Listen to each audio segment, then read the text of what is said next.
أرسله إلى الناس كافة بشيرا ونذيرا أما بعد فإن خير الحديث كتاب الله وخير الهدي هدي محمد صلى الله عليه وسلم وشر الأمور محدثاتها وكل محدثة بدعة وكل بدعة ضلالة وكل ضلالة في النار۔ ساتھیوں، کل سے خصوصاً کل عصر کے بعد سے جو مجلس ہماری آپ کی رہی ہے وہ دل کی جو بیماریاں ہیں ان کے شمار سے متعلق رہی ہے۔ اب تک ہم تقریباً دل کی 16 بیماریوں پر گفتگو کر چکے ہیں۔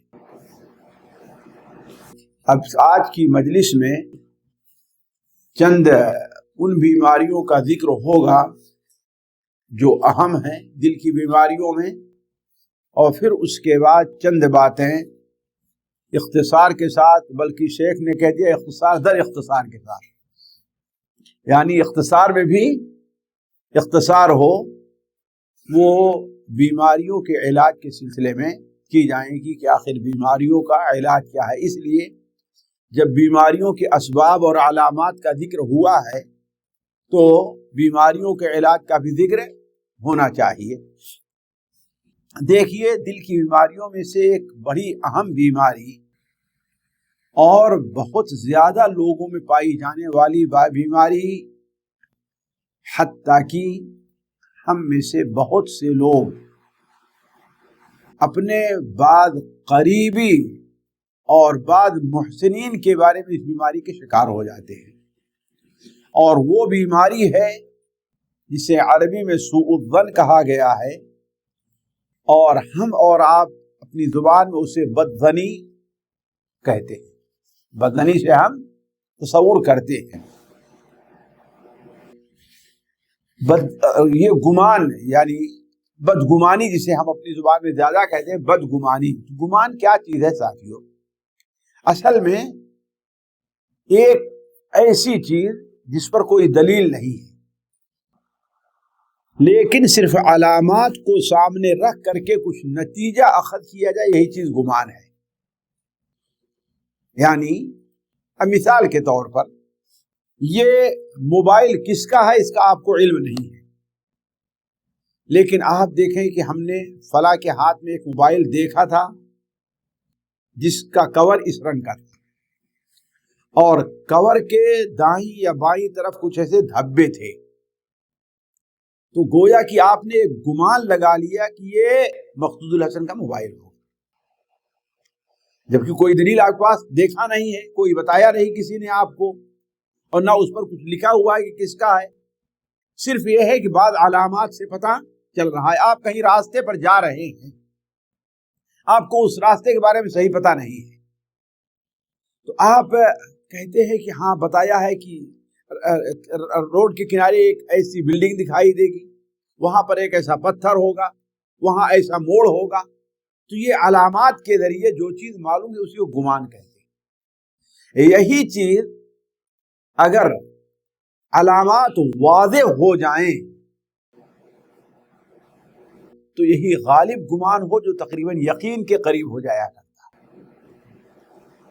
اب مثال کے طور پر ایک شخص ینبوع آ رہا ہے، اس سے کہا جائے کہ آپ جب مین روڈ سے آ رہے ہیں، مرکز معلومات پہنچ جائیں تو اس سے آپ بائیں طرف لے لیں گے، ہے نا؟ ہے تو گمانی نا، لیکن ایک علامت ہے، لیکن یہ کہ غالب گمان کی حد تک کہ کیوں؟ اس لیے کہ ایک ایسی جگہ نشاندہی کی بائیں مڑنے کے لیے کہا گیا۔ تو یہی چیز اگر غالب گمان کے طور پر ہو جائے تقریباً وہ یقین کا معنی دیتی ہے، اور ساری دنیا کا نظام اسی پر چلتا ہے، ساری دنیا کا تاجر تجارت اسی بنیاد پر کرتا ہے، ایک بچہ ہے اسکول پڑھائی اسی بنیاد پر کرتا ہے کہ نہیں؟ کھیتی کرنے والا کھیتی اسی بنیاد پر کرتا ہے، ساری دنیا کا نظام غالب گمان اڑنا۔ یقین تو کسی کو نہیں، یقین تو یہ نہیں ہے کہ ہاں بھائی ہم تجارت شروع کریں گے تو ہمیں کامیابی ہوگی۔ گھاٹا ہو سکتا ہے، بہت سے لوگ دیتے ہیں، لیکن انسان غالب گمان کی بنیاد پر، تو یہ ایسی چیز ہے جس پر ساری دنیا کے معاملات کی بنیادی غالب گمان ہے، اور یقین کی حد تک یہ معنی رہا کرتا ہے۔ خیر یہ بات تو دور کی ہے، صرف میں یہ واضح کرنے کے لیے کہ گمان کیا چیز ہے۔ لیکن اگر اسی میں حق کا پہلو غالب نہ ہو، وہ برابر ہو تو اسے وہم کہتے ہیں، اور اگر نیچے ہو تو یہ صرف کیا ہے، خیال کہتے ہیں کہ ہمارا یہ خیال ہے، اور یہی چیز اسی سے ہم نے منع کیا گیا، ہمیں وہم سے اور صرف خیال کرنے سے کہ ہاں بھائی یہ چیز ایسی ہے، خصوصاً اس کا تعلق اگر اللہ تعالیٰ کی ذات سے ہے، کسی انسان مصلح کی ذات سے ہے، علماء سے ہے، صحابہ کرام سے ہے، اس کا تعلق، یہی چیز کیا ہے، وہ سخت خطرناک ہوتی ہے۔ اسی لیے قرآن اور حدیث میں اس کی صراحت کے ساتھ معنیت وارد ہے۔ چنانچہ اللہ تبارک و تعالی منافقین وغیرہ کا ذکر کرتے ہوئے فرماتا ہے وَطَائِفَةٌ قَدْ أَهَمَّتْهُمْ أَنفُسُهُمْ يَظُنُّونَ بِاللَّهِ غَيْرَ الْحَقِّ ظَنَّ الْجَاهِلِيَّةِ، یہ غزوہ احد سے متعلق ہے۔ آپ جانتے ہیں کہ غزوہ احد میں اللہ کے رسول صلی اللہ علیہ وسلم ایک ایسی جماعت تھی جو منافقین کی تھی، کچھ دور گئے اور واپس آ گئے۔ پھر اس کے بعد جب غزوہ احد کے اندر مسلمانوں کو شکست وغیرہ کا سامنا کرنا پڑا، آمنا سامنا ہوا کافروں کا، تو اس میں اور بھی منافقین نے اپنا سر اٹھایا۔ تو اس موقع پر اللہ تعالیٰ فرماتا ہے وَطَائِفَةٌ قَدْ أَهَمَّتْهُمْ أَنفُسُهُمْ، ایک جماعت ایسی تھی جنہیں صرف اپنی فکر تھی، جسے صرف اپنی فکر تھی، يَظُنُّونَ بِاللَّهِ غَيْرَ الْحَقِّ ظَنَّ الْجَاهِلِيَّةِ، اللہ تبارک و تعالیٰ کے بارے میں ناحق جاہلیت کا گمان رکھتے تھے۔ جاہلیت کا گمان، ناحق گمان جس کی کوئی بنیاد نہیں ہے، جو اللہ تعالیٰ کی حقیقت کو، اللہ تعالیٰ کی ذات کو نہیں سمجھتے ہیں۔ وہ گمان کیا تھا؟ اللہ ہماری مدد نہیں کرے گا، اللہ نبی کریم صلی اللہ علیہ وسلم کی مدد نہیں کرے گا، اور اب ان کا معاملہ تمام ہو جانے والا ہے، اس لیے کہ ان کے پاس تعداد ہزار بھر بھی نہیں ہے، اور ادھر 3000 4000 لوگ ہتھیاروں سے لیس ہو کر کے آ رہے ہیں، اب ان کا معاملہ بالکل ختم ہو جانے والا۔ سورہ الاحزاب میں اللہ تعالیٰ ارشاد فرماتا ہے وَإِذْ زَاغَتِ الْأَبْصَارُ وَبَلَغَتِ الْقُلُوبُ الْحَنَاجِرَ وَتَظُنُّونَ بِاللَّهِ الظُّنُونَ، تمہارے دیدے اس وقت کیا ہے، وہ آنکھوں نے کام کرنا چھوڑ دیا تھا، تم غلط دیکھ رہے تھے اس وقت۔ وَبَلَغَتِ الْقُلُوبُ الْحَنَاجِرَ، اور دل تمہارے گلو، تمہاری جان کیا ہے، دل آتر باہر تک آ رہا تھا۔ وَتَظُنُّونَ بِاللَّهِ الظُّنُونَ، اور اللہ تعالیٰ کے بارے میں مختلف قسم کے گمانات تم لوگ کر رہے ہیں۔ مسلمانوں کا گمان تو یہ تھا کہ اللہ تعالیٰ نے اپنے نبی سے جو وعدہ کیا وہ پورا کر کے رہے گا۔ منافقین کا گمان کیا تھا کہ اب تو اتنی بڑی طاقت کے اندر کافر لوگ آئے ہیں، اب مسلمانوں کا اور اللہ کے رسول صلی اللہ علیہ وسلم کا بالکل خاتمہ قریب ہے، اب ان دوبارہ یہ سر اٹھانے کے لائق نہیں رہیں گے۔ اسی لیے اللہ تبارک و تعالی کے رسول صلی اللہ علیہ وسلم نے، جیسا کہ ہم نے کہا کہ بدگمانی سے سختی کے ساتھ منع کیا ہے۔ مسئلے کو سمجھنے کے لیے یہ بدگمانی جو ہے وہ کبھی اللہ کے بارے میں ہو سکتی ہے، اللہ کے مومن بندوں کے بارے میں ہو سکتی ہے، حتیٰ کہ کبھی اپنے بارے میں بھی بدگمانی ہو سکتی ہے، انسان اپنے بارے میں اور امت مسلمہ کے بارے میں بدگمانی ہوتی ہے۔ 4 صورتیں علماء نے بدگمانی کی ذکر کی، اللہ تعالیٰ کے بارے میں، خود اپنے بارے میں، عام لوگوں کے بارے میں، اور امت مسلمہ کے بارے میں۔ یہ چاروں جو بدگمانیاں ہیں یہ اسلام کے اندر جائز نہیں، نہ اللہ تعالیٰ، اور ہر ایک دوسرے سے کیا ہے، وہ بڑھ کر کے ہے۔ اللہ تبارک و تعالیٰ کے بارے میں بدگمانیاں اس کی کئی صورت ہیں۔ ایک صورت یہ ہے کہ انسان تقدیر کا ہی انکار کر دے، تقدیر کو مانے ہی نہیں انسان، یہ کیا ہے، تقدیر کا مقرر کرنا کیا ہے۔ دوسری صورت یہ ہے کہ انسان اللہ تبارک و تعالیٰ کے جو فیصلے ہیں، جو احکام ہیں، انسان اسے قبول نہ کرے، اس پر اعتراض کرے۔ اللہ تعالیٰ حکیم ہے ہم کہتے ہیں، لیکن انسان اس کو ماننے کے لیے تیار کہ ہر کام میں اللہ تعالیٰ کی حکمت نہیں ہے۔ تیسری صورت یہ ہے کہ اللہ کے بارے میں یہ تصور رکھا جائے کہ اللہ تبارک و تعالیٰ اپنے مومن بندوں کی اور رسولوں کی مدد نہیں کرے گا، جیسا کہ یہ گمان منافقین کا مدینہ منورہ میں اور یہود کا تھا۔ اور یہ تینوں چیزیں کیا ہیں؟ وہ منع، بلکہ کفر میں داخل اگر اللہ تعالیٰ کے بارے میں انسان بدگمانی کا شکار ہوتا ہے۔ لوگوں کے بارے میں اللہ تعالیٰ نے بڑے واضح طور پر اجتنبوا کثیرا من الظن بیان فرمایا، تم بہت زیادہ گمان کرنے سے بچو۔ کیوں؟ ان بعض الظن اثم، بہت سے گمان کیا ہے؟ وہ گناہ ہے۔ اور ساتھیوں اگر ہم غور کریں تو یہ بیماری ہمارے اندر بکثرت پائی جاتی ہے۔ ہم اپنے ساتھیوں کے بارے میں، حتیٰ کہ اپنے رشتہ دار، حتیٰ کہ اپنے بھائی کے بارے میں، باپ اپنے بیٹے کے بارے میں، استاد اپنے شاگرد کے بارے میں بہت سے موقعوں پر بدگمانی کا شکار ہو جاتا ہے۔ مثال کے طور پر جو عام طور پر ہے، بیٹا اس کی آپ نے شادی کر دیا، اپنی بیوی کے ساتھ رہ رہا ہے، آپ نے اسے کسی موقع پر کہا کہ اس وقت تم آ جانا، لیکن کسی وجہ سے وہ نہیں آ سکا، کوئی رکاوٹ پیش آ گئی، ہو سکتا ہے کہ اس کی بیوی کچھ بیمار ہو گئی ہو، تو اب اگر 10 منٹ بھی لیٹ ہو گیا، دیکھو نہیں ہے، سن لیں گے بس بیوی کو غلام بن کر کے رہ گیا۔ وہ جو کہتی ہے وہ تو اپنی انگلی پر نچاتی ہے، اس کو جیسے چاہے وہ اس کو نچا کر کے رکھتی ہے، ایسا ہے کہ نہیں؟ یہ بدگمانی ہے، یہ چیز کیا ہے؟ بدگمانی۔ اپنے علماء کے بارے میں جو بڑی خطرناک چیز ہے، ہاں یہ تو اب حکومت سے ڈر گئے ہیں، ارے انہیں کیا ہے، تو حکومت سے ان کو پیچھے سے پیسہ ملتا ہے نا، اس لیے وہ حق بات کہنے کے لیے تیار نہیں ہے۔ آخر اس کا اختیار آپ کو کس نے دیا ہے؟ آپ بسا اوقات آپ اندر جا کر کے دیکھیں تو علماء کے پاس جو عذر ہوتا ہے وہ عذر جیسا کہ اللہ تعالیٰ ارشاد فرماتا ہے، وَاعْلَمُوا أَنَّ فِيكُمْ رَسُولُ اللَّهِ لَوْ يُطِيعُكُمْ فِي كَثِيرٍ مِّنَ الْأَمْرِ لَعَنِتُّمْ۔ یاد رکھو تمہارے درمیان اللہ کا رسول ہے، اگر اللہ کا رسول تمہاری ہر بات ماننے لگے، تمہاری ہر بات جو کہو اس کو پوری کرنے لگے، تو لعنتم، تم مشکل اور مصیبت میں پڑ جاؤ گے۔ رسول معاملے کو تم سے زیادہ سمجھ رہا ہے۔ یہ کس موقع پر کہا تھا؟ اس آیت کس موقع پر نازل ہوئی؟ اللہ کے رسول صلی اللہ علیہ وسلم نے ولید ابن عقبہ کو ایک زکوٰۃ اصول کرنے کے لیے اللہ نے کہیں بھیجا، وہاں پر وہ گئے تو جو خاندان والے جو جہاں پر زکوٰۃ اصول کرنے کے لیے بھیجا تھا، وہ لوگ استقبال میں اپنے ساتھیوں کو لے کر کے آگے بڑھے، اور تھا یہ کہ زمانے جاہلیت میں عقبہ کی، ولید کی ان کے ساتھ کیا تھا؟ اختلاف تھا، تو ادھر ولید یہ سمجھے کہ اب کیا ہے، ہمارے اوپر یہ حملہ کر رہے ہیں، اور بھاگ کھڑے ہوئے، اور آ کر کے اللہ کے رسول صلی اللہ علیہ وسلم سے یہ کہہ دیا کہ وہ لوگ تو زکوٰۃ دینے کے بجائے ہمیں قتل کر دینا چاہتے تھے۔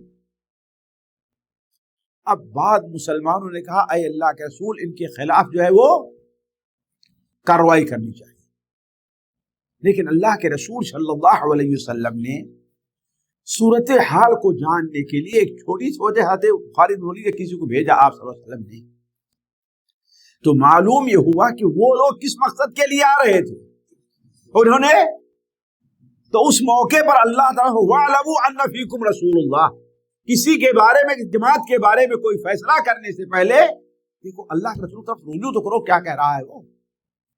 اگر رسول تمہاری ہر بات کو مان لے، تم نے کہا کہ فوج کشی کی جائے ان کے اوپر، اگر مان لیا ہوتا تو مشکل میں پڑتا ہی نہیں پڑتا۔ تو اسی لیے اگر اہل علم علماء آپ لوگوں کی، عام لوگوں کی ہماری ہر بات کو مان لیں تو اس میں ہم اور آپ کیا ہے وہ مشکل میں۔ تو کہنے کا مطلب یہ ہے کہ بدزنی ایک ایسی بیماری ہے جو بہت عام ہم لوگوں میں ہمارے گھر کے اندر پائی جاتی ہے، ہم جہاں کام کرتے ہیں وہاں یہ چیز پائی جاتی ہے۔ یہ وقت نہیں کہ میں اس کو تفصیل سے، حالانکہ بات چیزیں ہوتی ہیں تفصیل طلب ہوتی ہے، لیکن ظاہر بات اختصار کو مد نظر رکھتے ہوئے اللہ کے رسول صلی اللہ علیہ وسلم نے ارشاد فرمایا ایاکم والظن، تم لوگ ظن گمان کرنے بچو، اس لیے کہ گمان یہ بہت جھوٹی بات ہے. اور خود اپنے بارے میں بددنی کے معنی کیا ہوتا ہے؟ انسان ایک بری عادت کا جو ہے، ایک بری اچھی سی عادت اس کی پڑ گئی ہے. عام طور پر بہت سے لوگ، مثال کے طور پر ہمارا بھی سب کا آپ کہیں پڑا ہوگا، ایک برا کام کرتے کرتے بوڑھے ہو گئے. اب ان سے کہا چھوڑ دو تو کہیں گے کہ اب اس عمر میں چھوڑنے سے کیا فائدہ ہے، اب تو جو کچھ کرنا ہوتا ہم نے کر لیا ہوتا. یہ انسان اپنے بارے میں گویا کہ بددنی کے شکار ہے، اس سے کام نہیں ہو سکتا ہے. اللہ تعالیٰ ہمیں اب کیا ہے وہ معاف، یا ہمیں اب ہمارے توبہ کرے، ہمارے توبہ کا اب کیا فائدہ ہے؟ تو انسان بسا اوقات اللہ کے اپنے بارے میں کیا ہے بددنی کا شکار ہو جایا کرتا ہے. اسی طریقے سے عام لوگوں کے بارے میں، جس طرح ہم نے بھی اشارہ کیا، اور کبھی امت کے بارے میں بھی انسان بددنی کا شکار ہو جاتا ہے. امت مسلمہ کے بارے میں وہ کیسے؟ وہ یہ سمجھ لیتا ہے کہ اللہ تعالیٰ اپنے دین کی یا رسول کی مدد کرنے والا نہیں ہے، اب امت کی اصلاح ہونے والی نہیں ہے.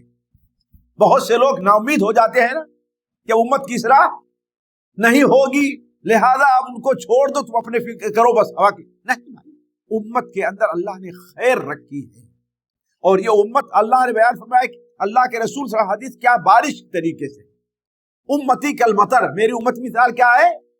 بارش ہے. جس طریقے سے بارش کا ابتدائی حصہ فائدے مند ہوتا ہے، ایسے اس کا آخری حصہ بھی فائدے.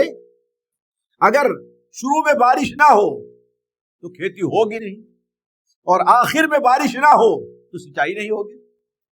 ایسے امت مسلمہ کا اول حصہ بھی مفید ہے، خیر ہے، اور آخری حصے کے اندر بھی اللہ تعالیٰ نے آخری حصے میں حضرت عیسیٰ ابن مریم نازل ہوں گے، مہدی آئیں گے نہیں آئیں گے، خیر ہے کہ نہیں ہے.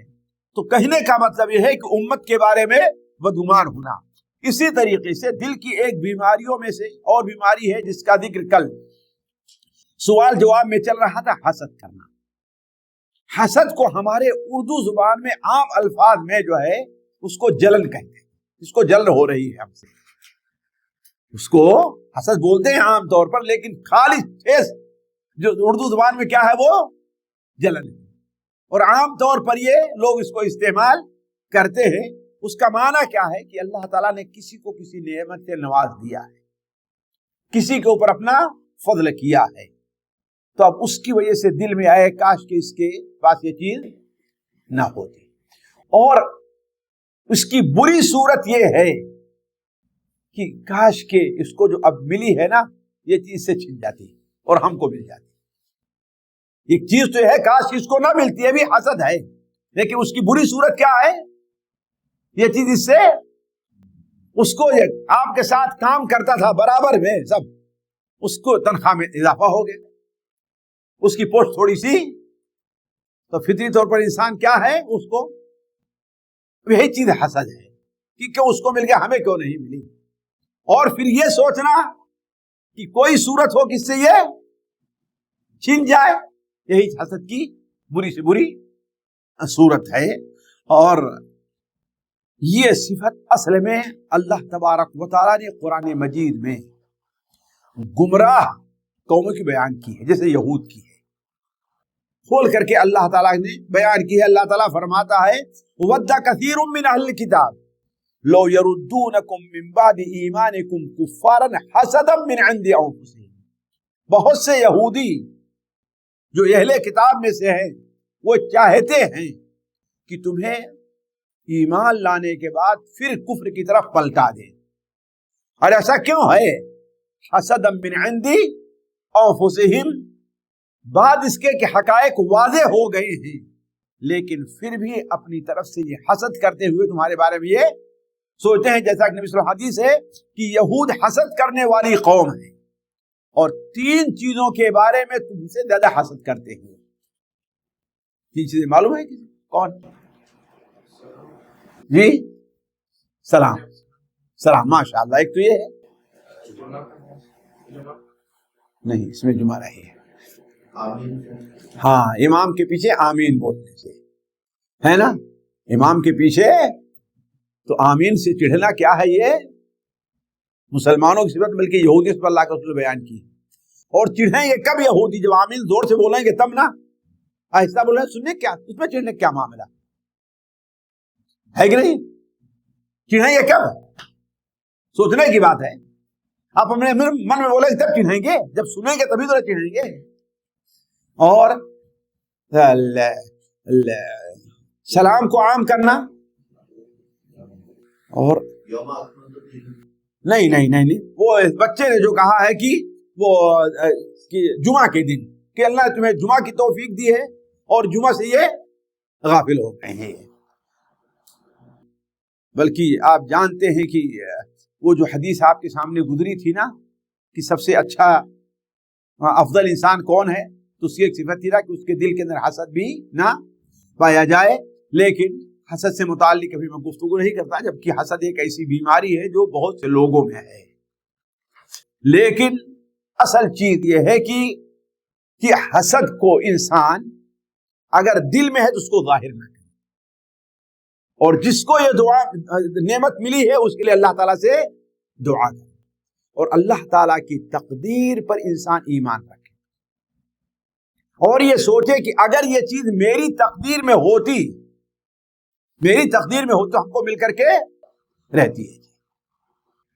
اور یہ سوچے کہ وہ بھی تو ہمارا بھائی ہے نا جس کو یہ نعمت ملی ہوئی ہے نا، وہ بھی تو ہمارا ساتھی ہی ہے نا. اگر اس کو مل گئی تو ہمارا نقصان کیا ہے اس میں، اور اگر نہیں ملے تو ہمارا فائدہ کیا ہوگا؟ کوئی فائدہ ہوگا؟ بلکہ اگر اس کو مل گئی ہے ہم اس کے اوپر خوش ہوتے ہیں تو اللہ تعالیٰ ہمیں اس پر اجر دے گا. اور ہمارے ایمان کے اچھے ہونے کی دلیل ہے لا یؤمن احدکم حتی یحب لاخیہ ما یحب لنفسہ. تو خیر یہ موضوع تو ہے، شیخ نے کہا ہے کہ اختصار سے اختصار کریں، اس لیے آگے بڑھتے ہیں. 19ویں چیز ہے جو بیماری جو ہمارے اندر پائی جاتی ہے، کبر و غرور ہے، اور اسی کے ساتھ عجب یعنی خود بینی جسے کہتے ہیں. یہ تینوں الگ الگ چیزیں ہیں لیکن قریب کی ہیں. ویسے میں ایک حدیث آپ لوگوں کے سامنے رکھ دوں جو بڑی دلچسپ ہے. اللہ کے رسول میں حدیث ہے ثلاث وثلاث وثلاث وثلاث، 4 بار ثلاث وثلاث وثلاث وثلاث. یہ کیا ہے؟ ثلاث مہلکات وثلاث منجیات وثلاث کفارات وثلاث درجات. یہ 4 ہے. ثلاث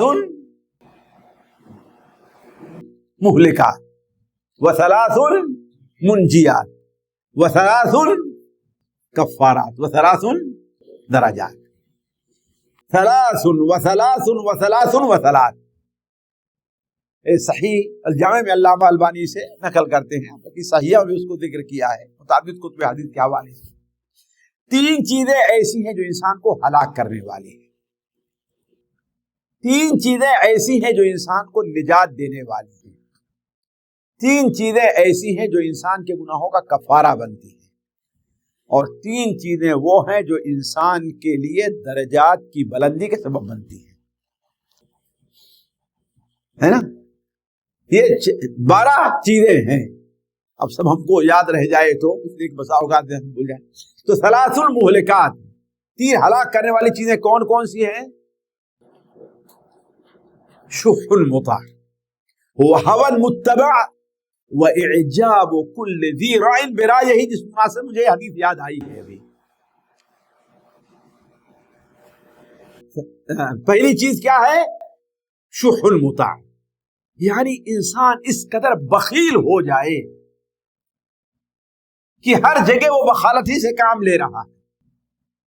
شح کہتے ہیں حد درجے کی بخالت ہو، حتیٰ کہ اپنے وقت کے بارے میں بخالت سے کام لیتا ہے. جہاں پر واجب جہاں پیسہ خرچہ کرنا چاہیے وہاں خرچ کرنا تو دور بات ہے، اس کے اوپر جو لوگوں کے حق ہے وہ دیتا نہیں ہے، اور دوسروں سے اپنا حق زیادہ وصول کرنا چاہتا ہے. یہ ہے شح المطاع. جس چیز کا اس نے کیا اس نے کیا. تو حول متبع، خواہش کی پیروی کرنا، جس چیز کا جی کہے وہ اپنا وہ اس کے پیچھے پڑا ہے، نماز پڑھنے کے جی کہے نماز پڑھتا ہے، جو چیز استعمال کرنے کا جی کہا اس نے اسے وہ حاصل کرنا چاہتا ہے، چاہے جائز ہے چاہے نہ ہے کہ نہیں؟ حول متبع، بچہ ہے اپنے بچے کو خوش رکھنا چاہتا ہے، بچے نے ایک چیز کا مطالبہ کیا، وہ آپ کے پاس جانتے ہیں کہ اس کا استعمال کرنا بچے کے لیے خطرناک ہے، نقصان دہ ہے، یا اس کے حاصل کرنے کے لیے ہمیں بغیر کوئی گناہ کا کام کیے نہیں کر سکتے، لیکن پھر بھی آپ وہ کام کریں، اول متبع۔ یہ تین چیزیں ہوئی، دو چیزیں ہوئی، وَإِعْجَابُ كُلِّ ذِي رَأْيٍ بِرَأْيِهِ، خود بینی جہاں پر کہا گیا یعنی اپنے آپ کو کچھ سمجھنا، اپنی رائے کے سامنے کسی کی رائے کو نہ رکھنا۔ اعجاب كُلِّ ذِي رَأْيٍ بِرَأْيِهِ، ہر صاحب رائے کا اپنی رائے پر کیا ہے پسند کرنا، اسے فوقیت دینا کہ ہماری ہی رائے سب سے اچھی ہے، اور اپنی رائے سے ہٹنے کے لیے تیار نہ ہو انسان۔ تو یہ تین چیزیں کیا ہیں؟ وہ جی مہلکات ہیں۔ منجیات کیا ہیں؟ القصد فی الفقر والغنا، القصد فی الفقر والغنا، خشیت اللہ فی السر والعلن، اور تیسری چیز کیا ہے؟ العدل فی الغضب والرضا۔ ہاں تین چیزیں، القصد فی الفقر والغنا، انسان اپنے خرچ میں درمیانہ راستہ اختیار کرے، اللہ نے بہت دیا ہے پھر فضول خرچی نہ کرے، اور اگر اللہ تعالیٰ نے اسے کم دیا ہے تو اس میں بھی کیا ہے وہ اعتدال کی راہ پر، ایک درمیانی راہ جو چلنے کی ہے اس کے اوپر چلتا رہے۔ بسا اوقات فضول خرچی سے جو لوگ کام لیتے ہیں ایک وقت ایسا آتا ہے کہ وہ مجبور محتاج ہو جاتے ہیں۔ تو الفقر، القصد فی الفقر والغنا والعدل فی الغضب والرضا، خوش ہو انسان یا ناراض ہو، کسی کے بارے میں عدل کا پہلو نہیں چھوڑنا چاہیے۔ اللہ کے رسول صلی اللہ علیہ وسلم کی زوجہ محترمہ حضرت عائشہ رضی اللہ تعالی عنہا پر جب تہمت لگی تو آپ نے ان کے بارے میں زینب سے سوال کیا، زینب بنت جحش سے رضی اللہ عنہ، اور عورت جو اللہ کے رسول کی جو بیویاں تھیں ان کے دو گروپ تھے، ہے نا، ایک اپوزیشن اور ایک جو پارٹی جو ہے جسے کہتے ہیں نا کہ وہ حکومت میں رہے، تو وہاں بھی اپوزیشن تھی، ہے نا، دو حصے میں بٹی ہوئی تھی۔ تو حضرت زینب جو تھی یہ حضرت عائشہ سے اپنے آپ کو کم نہیں سمجھتی، اس لیے وہ بھی قریش خاندان کی، قریش کی، ہے نا۔ تو اللہ حضرت عائشہ بیان فرماتی ہیں کہ یہی وہ تھی جو ہمارا مقابلہ کرتی تھی، یعنی خاندانی اور اس لحاظ سے، لیکن جب آپ صلی اللہ علیہ وسلم نے ان سے پوچھا تو کہا ان کے تقوی نے ان کو محفوظ رکھا ہے، حالانکہ سب کچھ ہے لیکن ہمارے بارے میں کیا کہا انہوں نے؟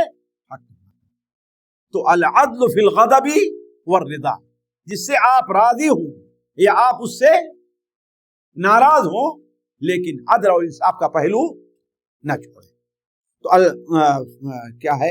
القصد فی الفقر والغنا والعدل فی الغضب والرضا وخشیت اللہ فی السر والعلن، اور اللہ تبارک و تعالی کا خوف اختیار کرے بندہ، خواہ لوگوں کے سامنے ہے یا تنہائی میں، یہ نجات دینے والی ہے۔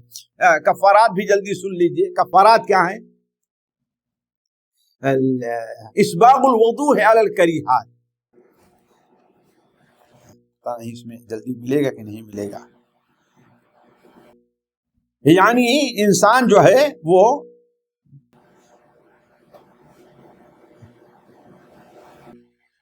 نعوذ باللہ من ذالک، چلیے اسباغ الوضوء، وضو ہو پریشانی کی حالت میں انسان پورا وضو کرے، اور جمعہ اور جماعت کے لیے اپنی قدم کو بڑھا کر کے جائے،